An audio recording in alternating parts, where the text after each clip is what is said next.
At number one, the coveted number one spot here on the Always College Football annual quarterback rankings, we are going with Cade Klubnik of the Clemson Tigers. Now, I thought last year he did an amazing job. Threw for 3,600 yards, 36 touchdowns against 6 interceptions, 63% completion, but he also showed a willingness to contribute an awful lot with his legs. That was not something he did a ton of the year before. Last year, it became a lot more a part of how he attacked the opposing defense. He went for 463 yards on the ground, including 7 rushing touchdowns and including a couple of really long runs, one against Pitt, one against NC State, where he went for 50-plus yards. So he's got the potential and the wheels to take it the distance from a long way out. But I loved how much he improved from 2023. So I'm banking on that improvement only growing more significantly with another year in the offense with Garrett Riley, with another year developing a rapport with what I think is an outstanding wide receiver core.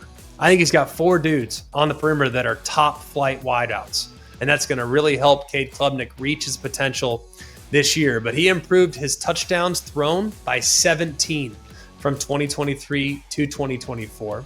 He reduced his interceptions from 2023 to 24 from 9 to 6, even though he had 32 more passing attempts. And he was far more efficient pushing the ball down the field. If you actually look at some of the numbers from 2023, they seldom took chances. I mean, almost never.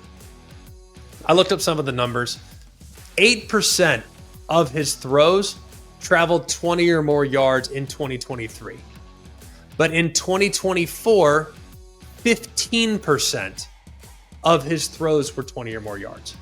That resulted in a 6.1 air yards or average depth of target in 23, 6.1.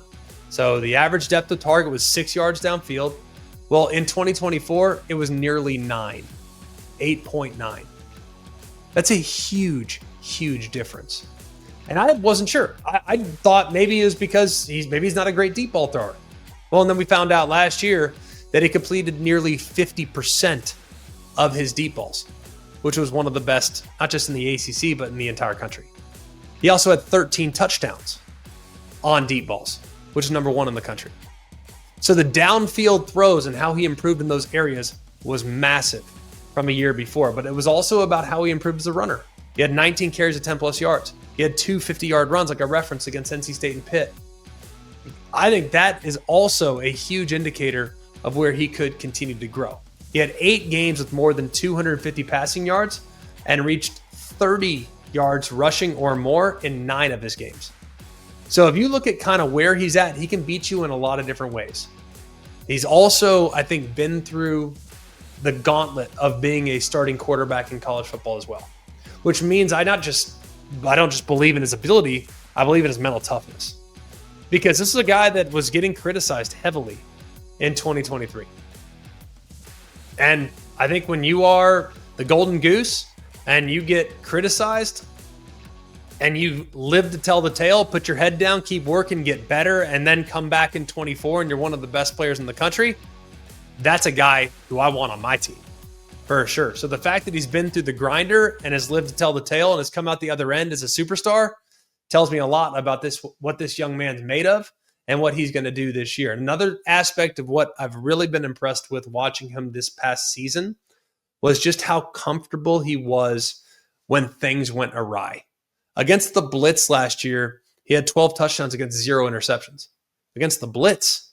So he anticipates it, he sees it, he feels it, and he knows what to do with it when that pressure comes. So as our number 1 quarterback here heading into the 2025 season, it's Cade Klubnik of the Clemson Tigers.